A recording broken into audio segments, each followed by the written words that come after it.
Biden's botched Afghan exit is a disaster at home and abroad long in the making. CNN, the debacle of the U.S. defeat and chaotic retreat in Afghanistan is political disaster for Joe Biden, whose failure to orchestrate an urgent and orderly exit will further rock on a presidency plagued by crisis and stain his legacy. But a stunning Taliban blitzkrieg followed more than 20 years of U.S. and allied policy failures, misunderstandings of Afghan politics and culture, public war fatigue, and the culpability and the corruption of the failed state leaders. And while Biden's political and geopolitical rivals rushed to exploit his mistake, the true magnitude of the crisis can only be judged in the human tragedy of the people again subjected to Taliban persecution, and the failure to fulfill the now apparently near impossible task of evacuating all the Afghan translators, workers, and fixers on whom the U.S. relied and who now faced Taliban retribution would besmirch America's conscience and global reputation. It is a stain on our nation's integrity and honor that even just a few months ago we were not meeting our obligation to the men and women, our Afghan allies who served alongside us. Jae-In, a former U.S. Marine and Afghan war veteran, told CNN's Pamela Brown on Sunday, "We owe them the special immigrant visas. We owe them safety every bit as much as we owe safety to our embassy workers in Kabul." Biden remained at the Camp David presidential retreat in Maryland on Monday morning amid the rising pressure for him to address the nation on the crisis. Senior national security officials appeared on television news shows on an apparent effort to counter the impression that the administration had been badly overtaken by events. After video emerging of Afghans flooding a tarmac at Kabul airport, Deputy National Security Advisor John Feiner admitted that the airport was crowded with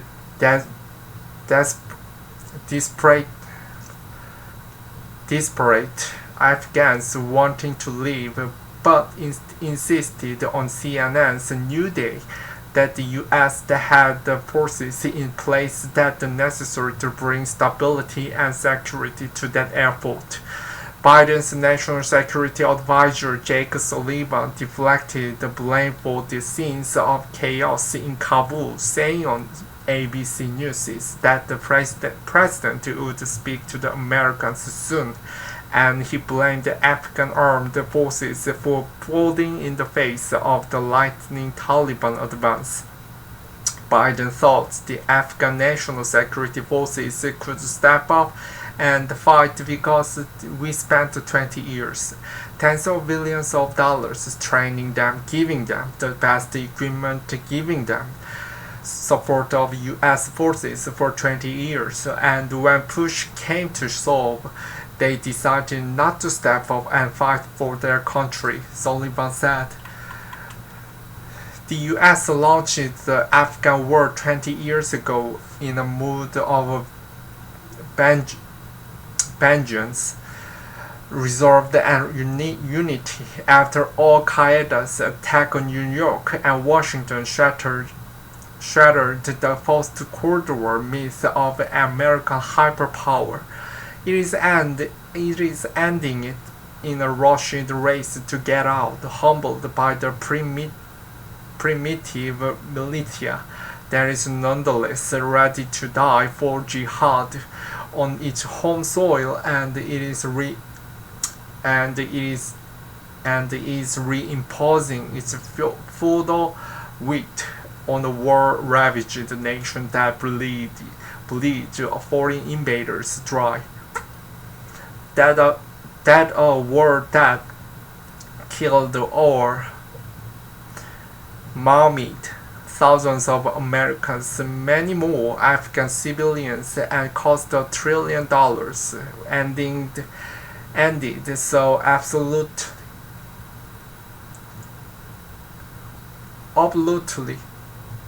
with such an ignominious eclipse was shocking, but it perhaps should not happen.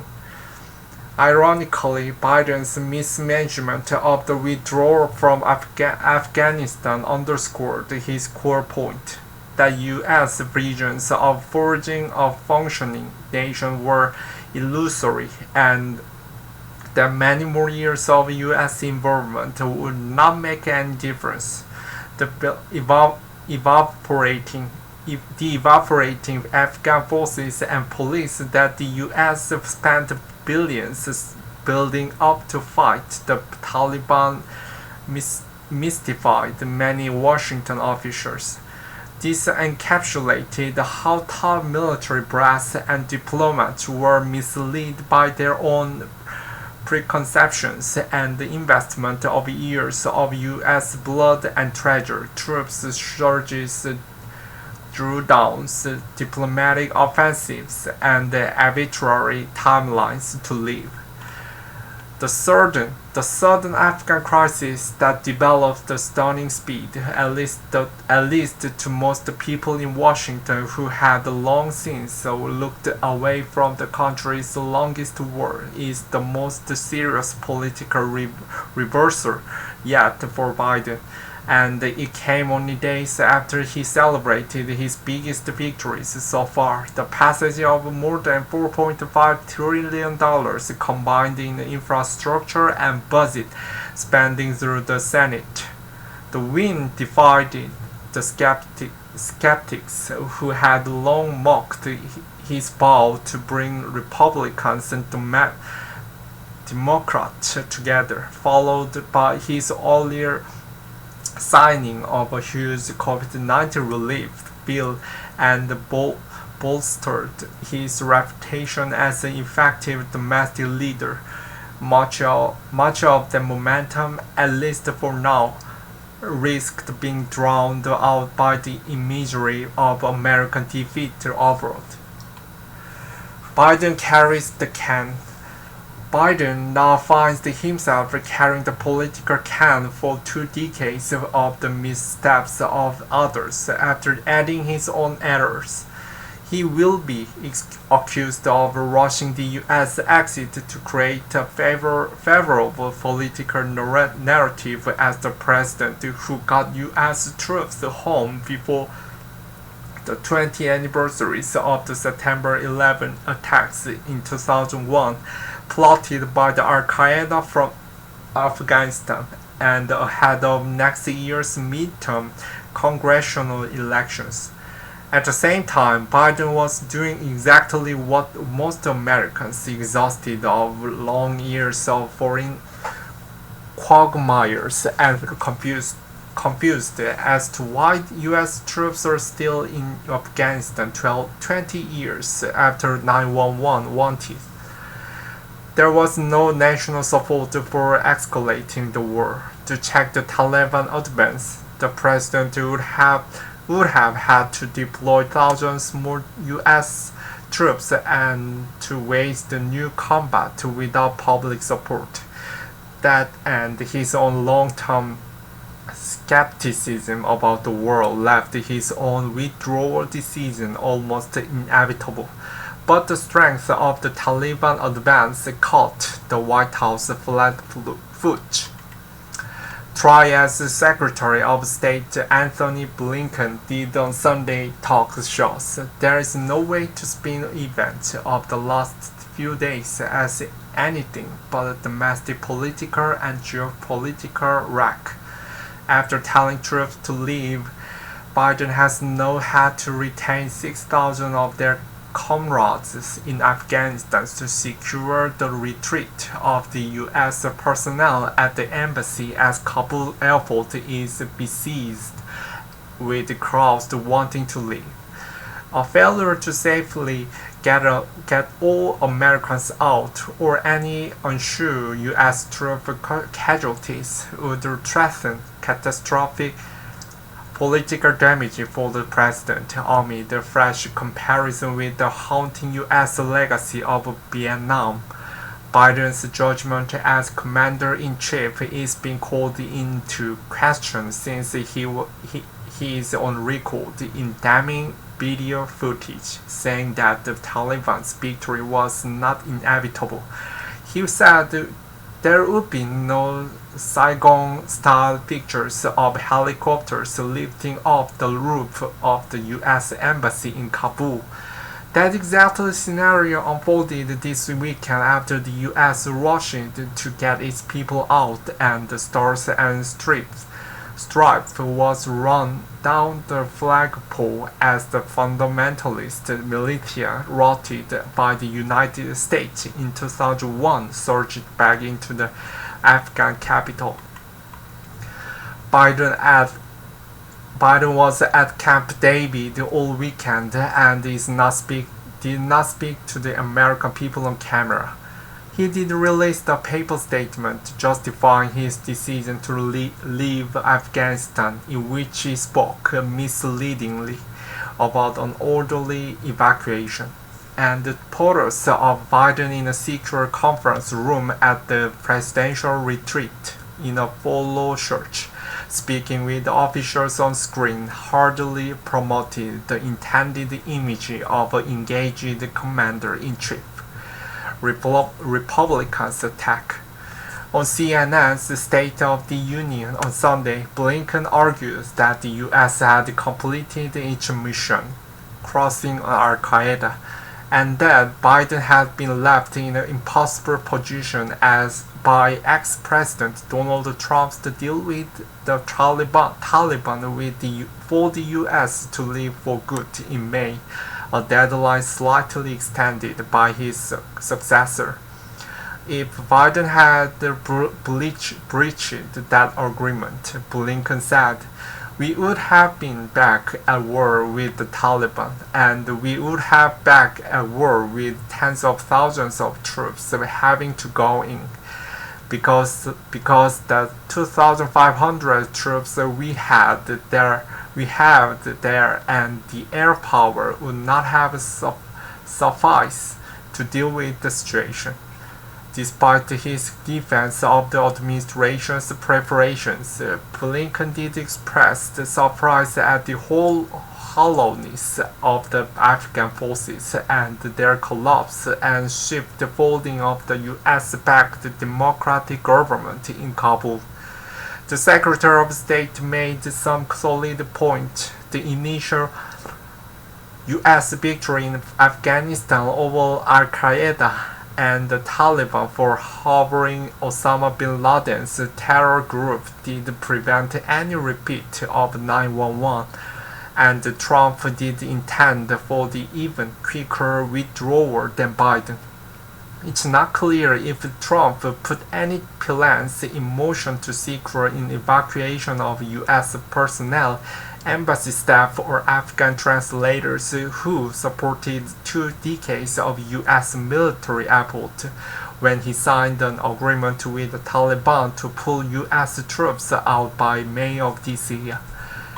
The Trump administration's decision to hold negotiations with the Taliban, who Trump had hoped to invite to Camp David without the Afghan government present, made Afghan government officials and security forces question the support of the U.S. Some analysts say, since from the Afghan capital left the president open to easy Republican attacks. I asked President Biden to stop finding excuses for his own mistakes and address the country in person, House Republican leader Kevin McCarthy of California said in a statement. Republican Senate Minority Leader Mitch McConnell complained about the botched exit from Afghanistan, adding in a statement, "Everyone saw this coming except the president, who publicly and confidently dismissed these threats just a few weeks ago." On State of the Union, the top Republican on the House Armed Services Committee, Republican Michael McCall of Texas, blasted Biden for presiding over the unmitigated disaster of epic proportions. That many of those aiming the sharpest criticism of Biden advocated the kinds of hawkish policies and long engagement in Afghanistan that failed year after year and helped lead to this weekend is unlikely to quell the political storm raging around the president. Another blow to the U.S. image abroad. Biden's challenge must now prevent a narrative of failing developing around his administration. The president was already faced with the resurgence of the pandemic, thanks to the refusal of many conservatives to take free life-saving vaccinations. And despite the soaring job creation numbers and Biden's infrastructure win, Republicans are citing rising inflation and record numbers of undocumented migrants being turned back at the U.S. borders to claim his presidency is in crisis. Still, given the deep skepticism of the American public about the cost and the outcome of the post-9/11 wars, snapped judgment that the current crisis will permanently wound Biden or premature. Internationally, however, the massive U.S. exit from Afghanistan will spur doubt about Washington's steadfastness as an ally. After declaring America is back following the alienating the destabilizing Trump era on his first overseas trip to Europe earlier this summer, Biden's first real foreign policy crisis is over a botched U.S. retreat, and the presidential clarion calls for the protection of democracy abroad will be determined by his decision to abandon a fragile democratic government in Afghanistan. CNN's Nicole Gautit contributed to this report.